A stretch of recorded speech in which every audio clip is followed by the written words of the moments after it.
기도합니다. 아멘, 아멘, 아멘. 대신 세워진 사람들, 레위를 세우라라는 제목으로 같이 은혜를 나누고자 합니다. 성경을 읽다 보면 레위기인데 사실 레위의 역할보다는 하나님이 부르신 자리들에 대한 이야기를 나누는 것이 레위기입니다. 그런데 앞에서는 세지 않았던 이 민수기에서 레위인의 숫자를 하나님이 오늘 3장에서는 세어가고 계시는 것을 볼 수 있습니다.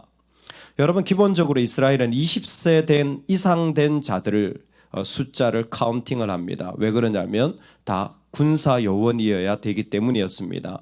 근데 레위인은 그렇지 않아요. 1개월 이상 된 자들을 셉니다. 놀랍게도 딱 세어보니까 22,000명의 레위인이 계수가 되어집니다. 왜냐하면 그것은 이스라엘의 첫째 아들의 숫자가 22,273명이었기 때문입니다. 그래서 이스라엘의 첫 번째 아들 한 사람당 레위인 한 사람을 세우게 됩니다. 22,273명과 22,000명은 숫자가 다르지 않습니까? 그렇게 생각하실 줄 알고 하나님이 또 273명은 각자 5세겔씩 다 대속해서 값을 지불하게 합니다. 이 얘기가 무엇이냐면 하나님이 레위를 세우실 때 근본적인 목적이 바로 오늘 말씀에 나오는데, 이 사람들은 내가 이스라엘 자손 중에서 레위인을 택하여 이스라엘 자손 중에 태를 열어 태어난 모든 마지를 대신하게 하였은즉 레위인은 내 것이라 말씀하신 거예요. 여러분, 레위인에 대한 이해를 여기에서 우리가 먼저 해야 될 필요가 있습니다. 레위인은 기본적으로 장막을 세우고 또 해체하고 또 운반하는 사람들의 그 역할입니다. 레위인은 가장 기본적으로 이 역할을 해요. 그래서 세 아들이 있죠. 고앗, 게르손, 무라리. 이 세 아들이 있는데 고앗이 동쪽과 서쪽, 남쪽, 그리고 서쪽에 게르손, 북쪽에 무라리. 이렇게 해서 진 주변으로 뺑 둘러서 범퍼 역할을 하게 되어집니다. 그런데 하나님이 레위인을 세우신 가장 근본적인 목적을 숫자를 세시면서 말씀하시는데, 왜 그러냐면 이스라엘의 맏아들을 대신하기 위해서 그렇다라는 것입니다. 이 맏아들을 대신한다라는 게 하나님께는 대단히 중요한 자리입니다. 애굽에서 나올 때에 마지막 애굽의 모든 장자를 멸하십니다. 그런데 뭐를 문설주에 바르면, 어린 양의 피를 바르면 그 장자가 죽지 않게 되어서 이스라엘 지역에는 한 명도 죽지 않는데, 피를 다 발랐으니까. 근데 애굽에는 다 장자, 첫째 아들이 죽게 되어집니다. 여러분, 이게 중요한 거예요. 왜냐하면 그 악한 바로, 완악한 바로, 정말 고집불통 같은 바로, 죄악의 덩어리 같은 바로가 언제 항복합니까? 자기 아들이 죽을 때 항복한 거예요. 열 재앙이 다 지나도록 항복하지 않습니다. 계속 고집부리던 이 바로가 언제 항복하냐면 자기 장자가 죽을 때 항복하는 거예요. 그것은 바로의 장자가 죽은 것이 중요한 것이 아니라 하나님의 승리의 순간이라는 것입니다. 즉, 장자를 구별하여서 하나님이 취하시는 자리는, 그것은 하나님의 승리를 선포했던 자리라는 거예요. 그래서 이스라엘에게는 이와 같은 규례가 생기죠. 초태생 규례라는 거예요. 첫째 것은 하나님 거라는 거예요. 첫째 것이 하나님 것이라는 것은 단순히 처음 태어난 것은 무조건 다 하나님께 바쳐야 된다라는 게 아니라, 우리의 인생 가운데 그 피를 바름으로 뭐가 하나님의 승리가 있기를 원하신다라는 것입니다. 여러분, 레위인을 세울 때의 하나님의 마음이 그거인 거예요. 이 땅 가운데 다른 어떤 자리가 아니라 하나님이 승리하시는 자리, 하나님이 그 가운데서 이기시는 자리가 세워지기를 소망한 것입니다. 저와 여러분에게 우리 삶의 어떤 형편에 있든지 하나님이 이기시는 은혜가 있기를 주의 이름으로 축원합니다. 아멘. 우리는 어떻게 이깁니까? 우리는 어떻게 하나님의 승리를 경험합니까? 부활의 첫 열매 되신 분을 붙잡을 때 우리는 승리하는 겁니다. 그래서 예수님이 이 땅에서 승리의 첫 번째 열매가 되셨고 바로 하나님의 장자를 스스로 내어드리심으로 그 장자를 따르는 자들이 그 열매를 맛보게 되어진 것입니다. 오늘 우리가 받은 축복이 그것입니다. 어떤 것입니까?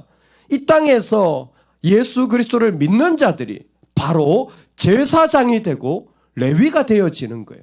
우리가 바로 하나님 나라 백성이 되어진 것입니다. 이 사람들이 레위로 세워져서 하나님 앞에 살아가는 것과 우리가 예수 그리스도를 믿음으로 그분의 자녀가 되어 살아가는 방식은 똑같습니다. 똑같은 방식이에요.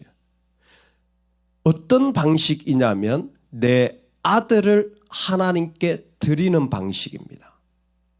우리는 그것을 믿음이라고 부릅니다. 레위기에서 말하는 내 아들을 하나님께 드리는 행위예요. 내 아들을 하나님께 드리기 때문에 내가 하나님을 향하여서 내 피부치를 하나님께 드리기 때문에 10의 1이 하나도 어렵지 않아요. 여러분 10의 1을 어떻게 합니까? 믿음으로 하는 거예요. 구약엔 10의 1이 두 가지죠. 하나는 레위와 제사장들을 위해서 10의 1을 드리는 거예요. 그 레위의 밥 먹을 거리가 뭐냐면 11조 받아서 생활하는 거예요. 그리고 또 11조를 어디다 드립니까? 사회 약한 자들을 위해 드리는 거예요. 복지를 위해 드리는 겁니다. 구약은 기본적으로 10의 2조예요. 10의 1조를 드리는 게 어렵다고? 하나도 어렵지 않아요. 내 아들을 대신해서 드리는 건데 내 아들 먹을 거 드리는데 뭐가 어렵습니까? 문제는 10의 1을 드리지 못하는 것은 내 아들을 난 드린 적이 없어요. 그러면 10의 1이 어려운 거예요. 내가 하나님을 향하여 믿음으로 나아가지 않으면 내 안에 있는 어떤 고백도 참으로 어렵습니다. 여러분 이 부분을 다윗은 너무 잘 알았던 것 같아요. 하나님이 어떤 분인지 하나님의 승리가 어떤 건지 다윗은 너무 잘 알았던 것 같아요. 이스라엘 백성이 광야에서 첫째를 대신하여 하나님이 레위를 세운다고 했을 때 과연 이스라엘 백성들의 마음은 어땠을까요? 야 감사하다, 야 좋다라는 것도 있겠지만 그러나 이 레위가 섬기는 그 자리를 인하여서 자신의 모든 애굽에서 누렸던, 애굽에서 먹었던, 애굽에서 가졌던 모든 부분을 다 버리고 이제는 뭐예요? 성막을 중심으로 하나님을 따라가는 인생으로 내 자신이 구체적으로 바뀌는 자리를 세운 것입니다. 레위를 보면서 저 사람들이 저 자리가 하나님이 나를 이끌고 가시는 내가 하나님의 승리만을 바라봐야 하는 하나님만 계신 자리로 내가 달라져야 되는 사람인 것을 보고 경험하고 훈련하고 있는 거예요. 좋을 때만 하나님이 아니에요. 안 좋을 때도 하나님 나의 하나님이에요. 그게 바로 시편 51편이에요. 다윗이 밧세바와 범죄한 뒤에 지은 시편 아닙니까? 그때에 내가 하나님께만 범죄하여 라는 것으로 시작합니다. 내가 하나님께 범죄했어요. 너무 마음이 아파요. 내가 그런 존재인 거예요. 내가 실패하고 아픈 존재인 거예요. 그런데 다윗이 하는 고백이 무엇입니까? 내가 하나님께 범죄한 그 자리에서 그가 고백하기를 주께서 말씀하실 때에 의로우시다 하고, 나는 범죄했지만 하나님은 옳으십니다. 하나님은 정당하십니다. 나는 좋을 때만 하나님이 아니라 내가 정말 이렇게 빠져 있을 때라도, 넘어져 있을 때라도 하나님은 옳으신 하나님이십니다. 할렐루야. 하나님은 그 가운데서 정당하게 자신의 일을 처리해 나가시는 분입니다 라고 고백하는 거예요. 지금 광야에서 첫 번째 것을 대신하여 살아가는 이스라엘 백성들이 고백해야 되는 삶의 자리가 바로 이겁니다. 내가 광야에서 바람을 맞으며 아무것도 없는 자리를 지나가고 이런 수많은 어려움을 겪어도 하나님은 옳으십니다. 하나님은 정당하십니다. 하나님은 신실하십니다. 왜? 믿음은 사실에 근거한 게 아니에요. 믿음은 무엇이 사실인가를 따지는 합리적인 사고가 아니에요. 상식이 아닙니다. 믿음은 하나님께 충성하는 게 믿음이에요. 믿음은 하나님께 충성하는 게 믿음이에요. 지금 이 회막을 만들어 놓고 레위를 세우는 이 모든 작업을 왜 합니까? 너는 내 것이기 때문이라는 거예요. 그래서 대신하고 난 뒤에 레위를 향하여 말씀하시는 것이 무엇이냐면 너는 내 거야. 레위인을 보면서 배우라는 거예요. 그래서 레위인은 땅을 줍니까 안 줍니까? 안 줍니다. 왜 나는 안 줍니까? 나도 땅이 있으면 얼마나 좋은데. 왜? 내가 너의 기업이니까. 하나님이 그들의 기업이니까. 하나님이 기업이라는 말이 뭡니까? 넌 나한테만 충성해. 사람들이 부추도 있어야 되고 고기도 있어야 되고 다 뭐라고 말하든지 간에 너는 나에게만 충성해. 그러면 내가 너의 기업이 되어줄게. 이게 우리 방식인 거예요. 이게 우리 믿음의 삶의 방식입니다. 할렐루야. 노년에 내가 어떻게 먹고 살까? 염려하지 마시라니까요. 하나님이 안 주시면 천국 가면 되잖아요. 할렐루야. 나 이 병이 나았으면 좋겠는데 안 고쳐져. 염려하지 마세요. 안 고쳐지면 즉시 하나님이 데려가실 줄로 믿습니다. 재정 문제가 해결이 안 돼. 이 땅에서 망해봤자 지옥입니까? 망해도 우리는 천국입니다. 우리는 망해도 천국이에요. 하나님이 내 것이라고 말씀하셨을 때 이스라엘과 관계 설정을 레위를 통해서 하시는 거예요. 뭡니까? 너하고 나하고 충성된 관계를 맺자. 시내산 언약이 그거였어요. 그래서 하나님은 이스라엘에게만 충성하는 거예요. 그리고 너도 나에게 그렇게 충성해 주면 좋겠다. 네 눈에는 이게 사실이고 네 눈에는 이게 사실이고 네 눈에 이게 사실이지. 그런데 있잖아. 믿음은 사실을 보고 살아가는 게 아니야. 왜? 그 사실은 언제든지 바뀌기 때문에. 언제든지 바뀌기 때문에. 사람의 상황에 따라서, 과학의 발전에 따라서, 문화적인 상황에 따라서 언제든지 사실은 바뀌어요. 그런데 충성은 바뀌지 않습니다. 충성은 바뀌지 않아요. 얼마 전에 한 기사를 읽었는데 깜짝 놀랐어요. 80이 넘으신 할머니가 집에서 이렇게 청소를 하고 있는데 누가 밖에서 문을 두드린 거예요. 그 문을 열고 봤는데 웬 거지 같은 할아버지가 그 앞에 서 있는 거예요. 누가 이렇게 들어오나 봤더니 그 거지 같은 할아버지가 가만히 있는데 살며시 미소를 짓더래요. 그 순간 이 할머니가 눈물이 주르륵 흐르더래요. 왜냐하면 예전에 잃어버렸던, 어릴 때 잃어버렸던 자기 오빠라는 거예요. 자기 아주 꼬맹이 때 오빠를 잃어버렸대요. 그런데 수십 년이 지나고 노인이 되어가지고 꾀재재한 그 머리털도 그냥 싹 튀어나온 허연 할아버지를 보는데 어릴 적 모습이 보이더라는 거예요. 그 할아버지의 미소 속에 순간적으로 오빠구나 안 거예요.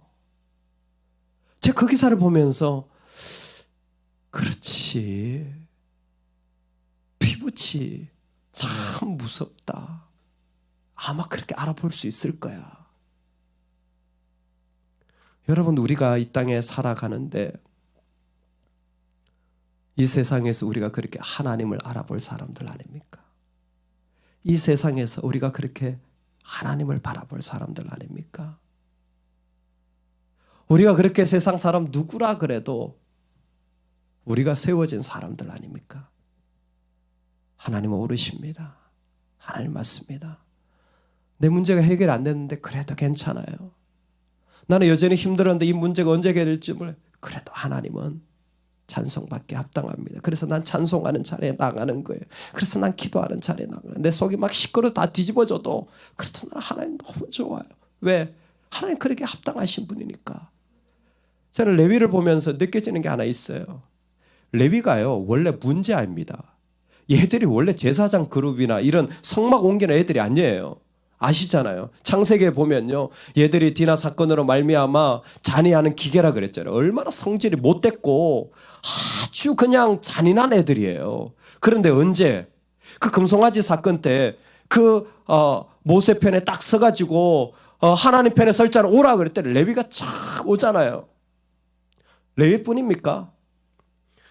여러분, 바울은요 과거가 있던 사람이에요. 정말 다른 데는 몰라도 교회는 오면 안 되는 사람이에요. 이 사람이 얼마나 과거에 잔혹하게 교회를 핍박했던지 몰라요. 바울만 그렇습니까? 베드로는 아침에 닭이 울 때마다 놀랬을 거예요. 아마 본능적으로 부끄러웠을 겁니다. 내가 주님을 배반했는데, 내가 주님을 배신했는데. 매일 아침마다 그랬을 거예요. 여러분, 그런데 그게 인생의 끝입니까? 아니요. 그 뒤에 또 하나 스토리가 있는 거예요. 그럼에도 불구하고 하나님의 은혜로 나를 여전히 세워주시고 인도해 주신 그 사랑을 하나님의 사람들은 다 알아요. 할렐루야. 하나님의 사람들은 지금도 이게 은혜였구나. 내 시름이 크고 내 문제가 크고 내 아픔이 클수록 하나님이 대신하여서 나를 세워가신다라는 사실을 레위는 몸소 경험하고 있을 뿐만이 아니라 우리도 그런 자들입니다. 하나님이 저와 여러분들을 이 땅에서 그 하나님의 은혜로 지금도 이 세상 사람들 가운데 대신 세워주신 거예요. 오늘 우리가 그런 자리에 부름을 받았습니다. 어떻게 살아갈까요? 여러분, 하나님께 충성하시기 바랍니다. 어떤 자리에서든지 하나님께 충성하시기 바랍니다. 그게 우리 삶의 방식이에요. 세상의 사람들은 뭐라고 할지 모르겠습니다. 그러나 나는 하나님께 충성해요. 내 자리는 그 자리입니다. 나는 그곳에서 살다가 그곳에서 부름을 받습니다. 그리고 내 마음은 뭐로 채우냐면 은혜로 채우는 거예요. 저는 고아 게르손 무라리 이 레위가 자식들이요 사방으로 짐 탁 둘러가지고 성막을 오를 때마다 아이고 이놈들이 고생하는구나 이러는 게 아니라 은혜다. 어떻게 내가 이렇게 하나님 옆에서 하나님의 이 기둥을 하나 옮기는 자리에 섰을까? 은혜구나. 아마 그랬을 거예요. 그래서 레위가 참 놀라운 게 있어요. 이 은혜가 있는 사람들은 이렇게 살아가는 것 같아요. 기본적으로 레위 자손은 25세부터 50세까지 부름을 받습니다. 그런데 성막을 옮길 수 있는 것은 아마 5년의 인턴 기간이 있는 것 같아요. 30세부터 50세까지 성막을 옮길 수가 있어요. 그럼 50세가 되면 레위는 못합니다. 레위 그 성막 옮기는 자리에서 내려와야 돼요. 딱 그 기간만 섬길 수 있어요. 그럼 이 사람들은 뭐 하느냐? 성막을 옮기는 자들을 돕는 자들이 돼요. 돕는 자로 남아요. 나는 지금 성막 아마 50세가 되어도 옮길 수 있겠죠. 50세 딱 옮겼는데 51세 딱 못 옮기겠어요? 옮길 수 있을 거예요. 그런데 하나님이 아니야, 내려와. 내려왔어요. 뭐 합니까? 은혜가 있는 사람들은 계속 돕는 거예요. 하나님 앞에. 왜? 내가 은혜로 세움 받았으니까. 뭐 도울 거 없나? 뭐 도울 거 없나? 여러분, 오늘 우리가 살아가면서 이 마음이면 좋겠습니다. 뭐 도울 거 없나? 우리가 은혜를 받았으니까 뭐 내가 또 더 도와줄 것 없나? 이 마음으로 살아간다면 오늘 하나님이 이 땅에 세상을 대신하여 우리를 세운 이 자리가 아름답게 빛날 줄로 믿습니다. 이 은혜가 우리 모두에게 있기를 주의 이름으로 축원합니다. 아멘, 아멘. 우리 같이 한번 기도하겠습니다.